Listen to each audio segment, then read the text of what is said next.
And back to the United States, taxpayer outrage is erupting as USAID faces accusations of wasting public funds on several bizarre projects. President Trump and Elon Musk have launched a fiery crackdown calling the agency corrupt and inefficient. In fact, since last Monday, USAID offices have been shuttered. Employees are sidelined and the aid to critical global programs remain frozen. Meanwhile, critics warn of disastrous consequences for global health and humanitarian efforts if USAID doesn't resume its services. But the nation watches as the chaos unfolds. Our next report has more. Protests shook Washington, D.C. as furious aid workers and activists swamped the streets. USAID saves lives, they shouted, slamming President Trump and his buddy Elon Musk for dismantling America's key lifeline to the world. United States Agency for International Development, or USAID. With this, we are witnessing in real time the most corrupt bargain in American history. Elon Musk paid over $250 million to help elect Donald Trump. And now Donald Trump is turning over the keys to the Treasury and the rest of the federal government to Elon Musk. We need to end this illegal power grab, and we are going to do it now. We are not going back. And it all began with Elon Musk's cost-cutting crusade. Tasked by President Donald Trump, Musk claimed USAID was a criminal organization. He accused it of wasting taxpayers' money, addressing them to be Viper's nest of radical left Marxists who hate America. And working on making the president's buddy happy, the Trump administration moved swiftly to freeze billions in foreign aid. It's something that should have been done a long time ago. It went crazy during the Biden administration. They went totally crazy what they were doing, and the money they were giving to people that shouldn't be getting it and to agencies and others that shouldn't be getting it. It was a shame. So they're tremendous fraud, but we'll be doing a report. We'll be giving you that report at the appropriate time. The list of alleged spending shocked many. $50 million for condoms in Gaza, $1.5 million to promote diversity in Serbia, $47,000 on a transgender opera in Colombia, $32,000 for a transgender comic book in Peru, $2 million for sex change practices in Guatemala, $1.5 million to promote LGBTQ+ in Jamaica, $5.5 million for gender activism in Uganda, $6.3 million for men who have sex with men in South Africa, and $600,000 for family planning in Latin America. White House Press Secretary Caroline Leavitt pulled no punches. The White House Press Secretary pulled no punches. The American people deserve better, she said. These are some of the insane priorities that organization has been spending money on.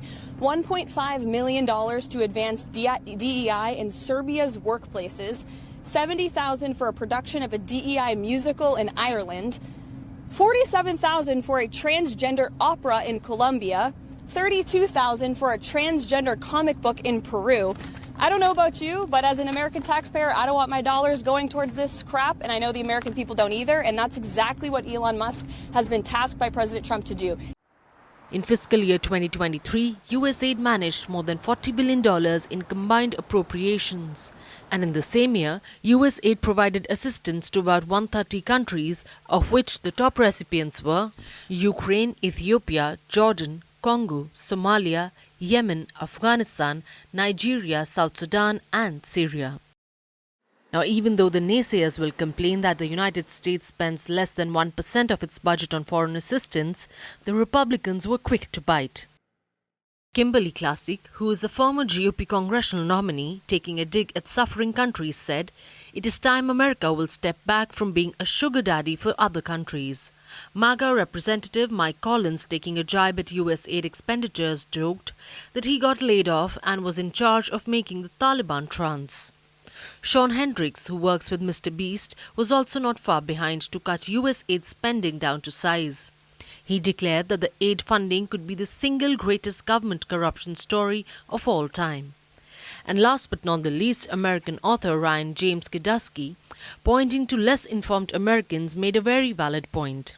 He said about 99% of Americans had no idea what USAID was 30 seconds ago. And if they had known, they'd demand it be closed years ago.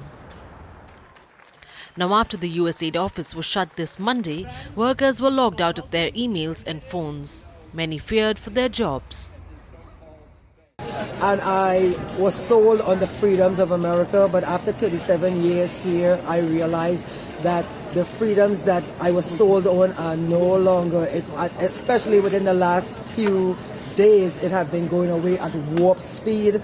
So yeah, I am prepared to leave, and I have been working with my passport because obviously a person with an accent now, you are subjected to possibly ICE wanting to know your status. So I have been working with my passport because it's not the same America I have been living in the last 37 years.